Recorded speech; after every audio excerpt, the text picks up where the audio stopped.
ቆይ አባ እግዚአብሔር ለጸሎቴ መልስ መስጠት ከብዶት ነው?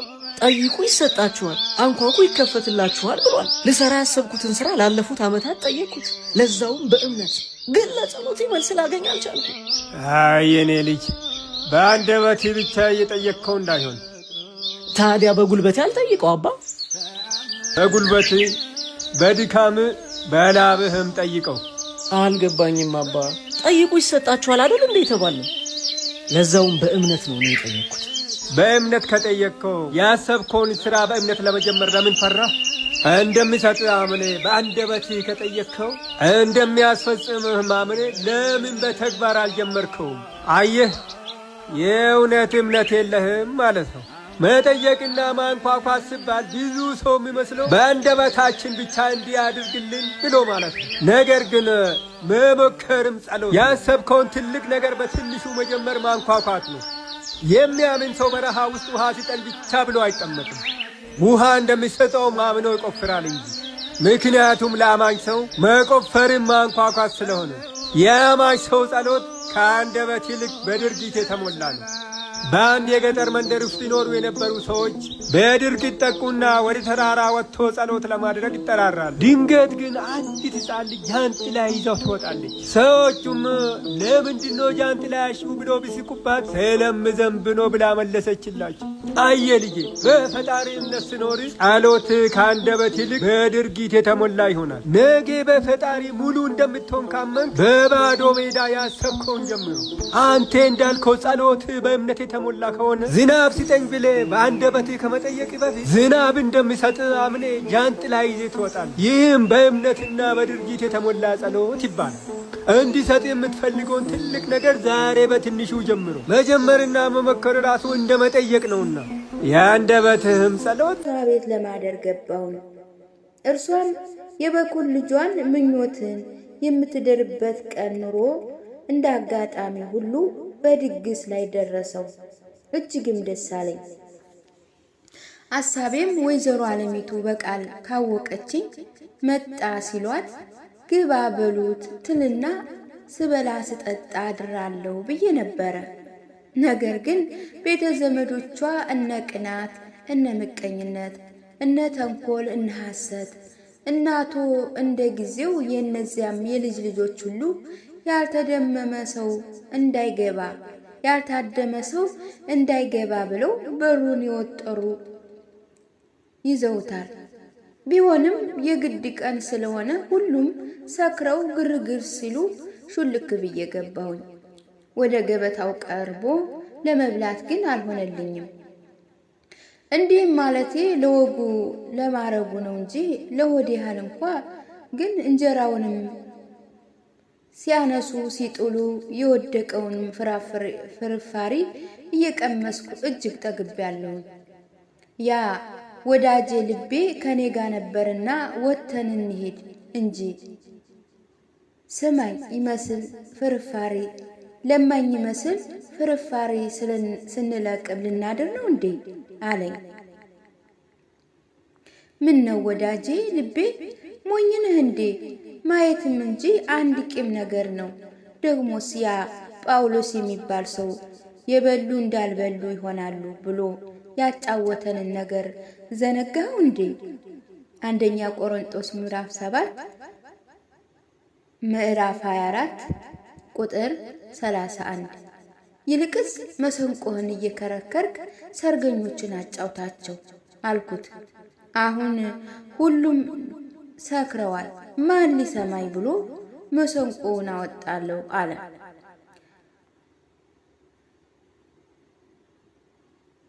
ቢሰሙህ መልካም ነው፣ ባይሰሙህ በእነርሱ ይፈረዳል እንጂ ባንተ ይፈረዳል አልኩት። ሕዝቅኤል ምዕራፍ 3 ከቁጥር 18 እስከ 19። እነርሱ እንዳይሰሙኝ የታወቀ ነገር ነው። ነገር ግን ካዘዝከኝ እሺ አለ። ምዕራፍ 15 ስለ አዝማሪ። ከዚያ በኋላ ወዳጄ ልቤ ልብሱን ታጥቆ መሰንቆን አንገቱ ያጫውተው ጀመረ። አባቶች ሁሉ በልደቱ ምን አጣላቸው በከንቱ የኔንስ ልቤን ያስጨነቀው የኋላ ምጽዋት ነው። የአዳም ልጆች ማደሪያቸው መፍረሱ እንጂ ነው በላያቸው። እንዲህ ወደ ዱሩ ገብተው ቆርጠው ቢሰሩ ምን ነው? አባቶቻቸውን በቃሉ ገዝተው ኩርቻ ነበረ አልባቸው። የዛሬ ልጆች እጅግ ኮሩ፣ ለመረገም ነው የሚጥሩ። ሰናፍጭና ድንብል ምድራችን ሁሉ ያበቀለ በውስጡ አቁሜ ብመለከት ጤና አዳም አጣው። የቀደሙ ሰዎች ውሃ ዋና ላይ ነበረ በጤና። የዛሬ ልጆች ይበልጣሉ፣ ውስጥ ለውስጥ ይሄዳሉ። አባቶቻችን እየሞቱ ሳይቆርቡ ነው የተፈቱ። የኋላ ልጆች ጉድ አፈሉ፣ ከቁርባን ውጭም ይፈታሉ። የዛሬ ዘመን ሙግት ተጠየቀ ብሎ ስርዓት አላውቅበትም በዚያ ነገር። ስለ እኔ ቆመ ተናገር ነገሩን እንኳ ለማስማት። አውቅ ነበር ጥቂት ጥቂት የምፈውሰው የማዝነው። በል ተቀጣ ሲለኝ ነው ለወተትና ለወይን ጠጅ። መች ሄድ ነበር ከሰው ደጅ። አሁን ግን ላንተ ነገረው ማር እባክህን አልኩህ። ማረን እባክህን አልኩህ። ብዙ ቀን ደከምኩ በታከልኩ የበለስ ፍሬ ለመብላት። አሁን ግን ሁሉም ደረቀብኝ፣ ወይኔ ብቻ ጸደቀልኝ። ዳዊት ገስቼ ለመማር ተስማምቻለሁ ባሳር ብር። አሁን ግን እንጃ መማሬን፣ ወደ አምላኬ እንኳ መድረሴን። አሳመንኩት ለራዊት ደግሞም ለእንስሳት። የሰውን ነገር ምን ነው እኮ ቡኑ ለከንቱ ፈጠርኩ። የድሃ ድካም በየዓመቱ ጥንት የቆየ ነው ከአባቱ። ሀብታሙስ እንኳ እንዳያርፍ ከመጸለይቱ የኋልፍ ባልጋ ምኝታ በጠፈር መልካም ይመስለኝ ነበር። አባቶች ግን ባያቸው ሁሉም በመሬት ናቸው የተወለዱ ከአዳም። መሬት ያልገዛ የለም ግብሩን መንበሩን አቅንቷቸው ገና ብዙ ዕዳ አለባቸው። የአባቶች ርስት ቀርቦኝ ጥቂት እንኳ ባልቆጨኝ የሰለሞን መሬት ገዝቻለሁ እየቆረበው እበላለሁ። ካልጠፋ ሁሉ ምድር እንዴት ይገዟል የገባር በሔዋን በእናታቸው ግንድ በል ነበራቸው። አባቶቻቸውን ፍቅር በልባቸው ውስጥ ነበር። የዛሬ ልጆች አጉሉት በከናፍር ጉልሁት። በእግዚአብሔር አድናለሁ በእግዚአብሔር እሞታለሁ እርሱ ላያድን ላይገድል። ለምነት ይዘሄር ኃያል ዕድሜ ስትሸጥ በስውር። ለተማርህ ነበር አሁን ግን እኔ ፈራሁኝ። በሰማይ ይሁንልኝ ለጥላቶቼ ጠፋሁላቸው ሥጋ ሁኜ ምግባቸው። ስንጤውን ስለሰጠልኝ እንዴት በጥርስ ይነጨኛል የአባታችን ቁርባን ሥጋ መልኩ መድህን። ጥላቶች ግን ጉዳ መጡ ሥጋዬን በልተው ደሜን ጠጡ። ይህም ሁሉ ሲሆን ነገሩን የሚያዳምጠው አንድ ሰው አልነበረም። ወዳጄ ልቤ በዚህ ነገር ተቆጣና ያንተን ፍቃድ ልፈጽም ብዬ ነው እንጂ ነገሩን የሚያዳምጥልኝ የለም ብያል ነበር አለኝ። በዚህ ጊዜ ከቆሙ ሰዎች አንዱ ወደ ወዳጄ ልቤ ቀረበና አሁን አንተ የምትመታው ሞት የሚያውቅልህ ሰው የለም? በዚህ የተቀመጡት እኮ ሰዎች ሁሉም ለፊተኞች ጀግኖች ናቸው። ስለዚህ ሙቱን ለውጠው ሰንጎ መገንታው ሰንጎ መገን ብትል እጅግ ደስ ይላቸው ነበር አለው። የፈረስ ስማቸውን አላወቀም እንጂ ለዚህማ ምን ቸገረኝ ነበር አለው። አቶ ቅናት የበላው ጌታ ይባላል፣ አቶ ተንኮልም የፈጀው ጌታ ይባላል። እነዚህን ሁለቱን ብቻ አሞግሳቸው እንጂ የቀሩት እንኳ ከቁም ነገራት አይገቡም አለው። ይህንንም ሲነጋገሩ ቅናት ሰምቶ ኑሮ ከሰርጉ ቤት ሹልክ ብሎ ወጣ። እኔም መቆጣቱ ይህንን ብዬ ፈራሁ። እርሱ ግን ለሰንጎ መገን ሲባል መቼም መፎከር አይቀርበውም ብሎ የጦርነት ልብሱን ለብሶ መጣ። ከዚያ በኋላ ወዳጄ ልቤ ደስ አለውና መሰንቆን አግኝቶ ከወዳጅ ወዲህ እየተመላለሰ ታው ሰንጎ መገን ታው ሰንጎ መገን ቼ ቼ ቼ ይል ጀመረ። ነቢያት ትንቢት ሲተነብዩ አምላክ ደግሞ ሰው ሲሉ ቅጽበት ሰባ ሰገል ሲገብሩለት የበላው ጌታ እንዴት ነህ ቅናት ደዌያን የፈወሰለት አልዓዛርም የተነሳለት 5000 ሰው ያጸገበለት የበላ ጌታ እንዴት ነህ ቅናት አርብ ተሰቅሎ ሲያወጣ ነፍሳትን እሁድ ማለዳ ሲነሳ ከሞት ለሐዋርያት የታያቸው ዕለት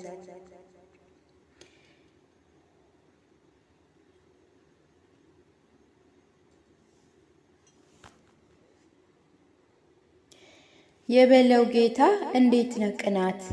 በዚያ ጊዜ አቶ ቅናት ተነስቶ ፈንዚያውን በእጁ ፈንገጥ አድርጎ ይዞ ፎከራ ጀመረ። ሀካኪ ዘራፍ ሀካኪ ዘራፍ እኔ የበለው ጌታ እኔ የበለው ጌታ እኔ ያልተዋጋው ዘመቻ ወዴት አለ? አዳምን ከገነት ያስወጣው ማን ነው? አቤልንስ ያስገደለው ማን ነው? እኔ የበለው ጌታ አይደለውም? ዘፍጥረት 9 ቁጥር 5 አንድ ላይ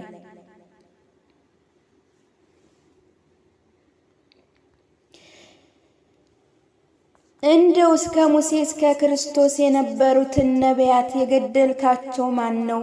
ሌላው ይቅርና ታላቁን ጀግና ክርስቶስ ሐሙስ ማታ ከዱር ውስጥ አውጥቼ አርብ በቀትር በእንጨት ላይ አሰቅዬ ያስገደልኩት እኔ የበለው ጌታ ቅናት አይደለሁም እንዴ? ደሞስ ለእርሱ 12 አሽከሮች ነበሩት። እነዚያን ሁሉ ወደ ሄዱበት ስፍራ እየተከተልኩ በሞት ያጠፋቸው እኔ አይደለሁም እንዴ? ይሄ ሁሉ ሐሰት እንደው እናንተ ሁላችሁ መስክሩልኝ። እንደውስ እኔ ባልኖር የሲኦል መንግሥት ጸንታ ትኖራለች እንዴ? አሁንም ወንድሞቼ ሆይ ከዓይናችሁ ያውጣኝ ብሎ ተቀመጠ። ወዳጄ ልቤ አቶ ቅናት ሲፎክር ግድግዳውን ተጠግቶ ቆሞ ነበርና እርሱ ሲቀመጥ አይቶ መሰንቆውን አንግቶ እንደገና ታው ሰንጎ ወገን ይል ጀመረ። ታው ሰንጎ መገን ታው ሰንጎ መገን ቸቸቸቸ ታላቁ ጌታ ሲወለድ ባገሩ ንጉሥ ሄሮድስ ደንግጦ ነበር። ኢየሩሳሌም ረዳ ነበር። የአገሩ ሕፃን መች ያልቁ ነበር። የፈጀው ጌታ ተንኮል ባል ነበር። በዚያን ጊዜ አቶ ተንኮል ሰይፉን ውልቅ አድርጎ ይፎክር ጀመረ። ሀካኪ ዘራፍ ሀካኪ ዘራፍ በቤተልሔም ባውራጃ ያሉ ሕፃናት ያስፈጀው ማን ነው? እኔ የፈጀ ጌታ አይደለሁም እንዴ? ማቴዎስ 2 ቁጥር 16-18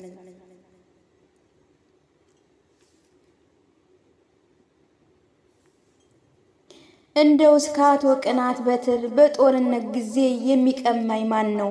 ዘወትር በጦር ድል የማደርግ ፊት ለፊት ተዋግቼ አይደለም። መሳሪያን ሰውሬ ይዤ ዳር ለዳር ሲሄድ አድሬ በድንገት አደጋ እየጣልኩ ነው። አሁንም ከዓይናችሁ ያውጣኝ ብሎ ተቀመጠ። ይህም ሁሉ ሲሆን ለአዝማሪው እስከ 1 ምንጭ ጠጅ ሰጡት ብሎ የሚናገር አልነበረ። በዚያን ጊዜ ወዳጄ ልቤ ቆጨውና ወደ እኔ ቀርቦ አቶ ተንኮልን ላዋርደው አለኝ። ቢመታስ አልኩት። አስቀብቼ የሆነ ይሁን አለ። አንተ እንደወደድህ አድርግ፣ እኔ ግን ውርድ ከራሴ ነው አልኩት። ከዚያ በኋላ ቃሉን ከፍ አደረገና አቶ ተንኮል ያንተ ግዳይ ከግዳይ ተቆጠረና ትፎክራለህ አለው። በዛም ጊዜ ሁሉም ዝም ብሎ ይሰሙ ጀመረ። ተንኮልም በሀፍረት ቃል እንዴት አንተ አለው። በቤተልሔም ገደልኩ ብለህ የፎከርከው ገና ጡት የሚጠቡትን ሕፃናት ከእናቶቻቸው እጅ እየቀማህ አይደለምን አለው። ለካ ሁሉም በዚህ ነገር ሆድ ለሆድ ሲተማማ ቆይቶ ነውና ዳር እስከ ዳር ከት ብለው ሳቁ። አቶ ተንኮልም እጅግ አፈረ። ወዳጄ ልቤ ግን አቶ ተንኮልን ፈራና እስኪ ነጋ ድረስ ድምጡ ሳይሰማ አደረ። ይቀጥላል።